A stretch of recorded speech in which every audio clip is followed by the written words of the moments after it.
Hey all, so today I'm going to be doing a first impression on the new L'Oreal Infallible foundation. I did get mine from Bed Bath & Beyond, and mine is actually in the color 312 Cocoa this time. If you're not really too sure with the foundation color or what number you should go with, I would probably stick with the one, if you purchased from the L'Oreal line before, I would stick with the same exact name. For example, I did get 112 Cocoa in the first Infallible that came out, and then I also got the Pro Glow, which was their second foundation, and both of these are cocoa. So I just decided to stick with cocoa just to make sure, that it went on right, or that I had a similar shade in the previous lines. So I'm going to try this foundation out today. I want to see how it looks on the skin, how it feels and everything. And I'm only going to take a little bit and put it on my hand. So it is a moussey texture. So let's put it on our face. And I'm probably going to be using my brush, my Sigma brush, to apply this foundation today. Let me take my earrings off because they're going to get in the way. And I'm just going to apply a little bit of this foundation to my face. And I'm going to be using my Sigma F80 flat kabuki brush because I want to see how this foundation goes, how it applies into the skin. I don't want to use the Beauty Blender this time because I don't want a sheared out look right now. I want to see how this foundation actually blends onto the face. And just like applying it now, just looking at it, it is definitely more on the red side, which a lot of the L'Oreal foundations, especially for deeper colors, do go off really, really red. I'm not going to be too nervous about it right now. I don't like that it is red, but that's normally how a lot of the Infallible line starts off. And I don't have a lot of acne. I do have some acne marks on my face, some blemishes, especially on this side over here. So this foundation so far is covering up a lot of my acne marks on the side.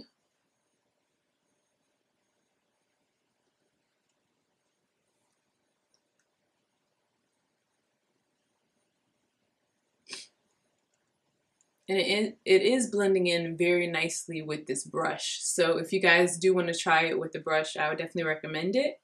You can also use it with the Beauty Blender too if you want more of a sheared look. It doesn't feel like it's heavy or cakey. It barely feels like I actually have any foundation on, but it's still more of like a full coverage foundation. The rest of my skin doesn't really have too much acne spots or acne marks. It covered that up really nicely. You can go in and if you want more of a fuller coverage, go in, and just kind of cover up whatever spots or anything that you kind of need to touch up with this foundation. But I feel pretty secure or pretty well as far as like the coverage that I have on right now, especially once I go in with my concealers and my powders and everything. I feel like this is definitely enough coverage. And I just wanted you guys to see how it looks on the skin. My skin still has like a natural glow to it. It feels breathable. It feels lightweight. Pleased with it so far. It started off red, but now it's kind of oxidizing.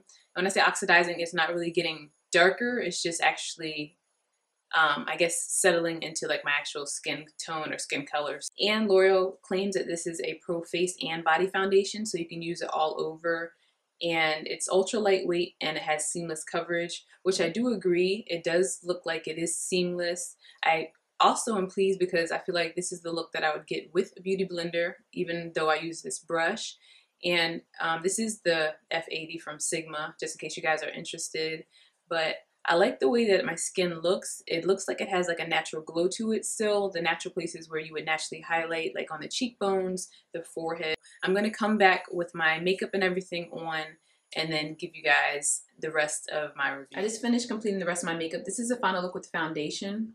And so far I have to say I love the feel of it. I love how it looks on. At first when I put it on, it was a little bit red. And normally I noticed that with a lot of the darker colors in the Infallible line. It does start off really red, and I didn't like that about the foundation, but it did settle really nicely. And then once I mixed like my concealers and then my powders and stuff, everything came together beautifully.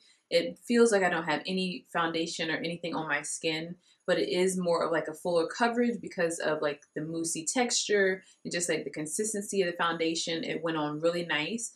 I love the way it looks. I will kind of play around with it to see how it works with the Beauty Blender, but I just wanted to try it with the brush today. I've been using my brushes a lot more, especially when it comes to foundation, and then saving like my concealers and powders and stuff for like the Beauty Blender. But I love the way my skin looks. I do recommend using a hydrating primer if you do have dry skin. If you have oily skin, you should be fine with this foundation. You might need to still set it. So I set mine today because I want to see like the full coverage and how long it lasts. But I am a little bit oily around my T-zone and around my nose. So when I put a foundation on, that's normally like the first place to go for me. But so far, I filmed one other video under these lights, and I do have 3 lights, so it is hot in here. And I haven't noticed anything break up so far, so I'm just kind of continuing the rest of this video too. So it will be 2 videos that I've been filming under these lights. So for the most part, I love the way my foundation looks. I definitely recommend it.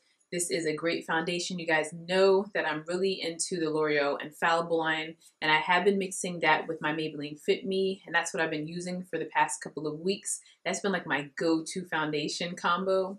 But I wanted to try this out to see how much I like it, and I really do enjoy it. I don't know which one I like the most so far, since this is fairly like a first impression. So once I probably use this foundation maybe 2 or 3 more times, I can tell you whether or not I like this one more than my Infallible and Maybelline. So that's pretty much it. Hopefully you guys enjoyed this review, found it helpful. If there's any questions or anything that I didn't go over in this review or first impression, just comment down in the comment section and I'll get back to you. Like and subscribe. Also comment below if you try this foundation out, and I will see you in my next one. Bye guys.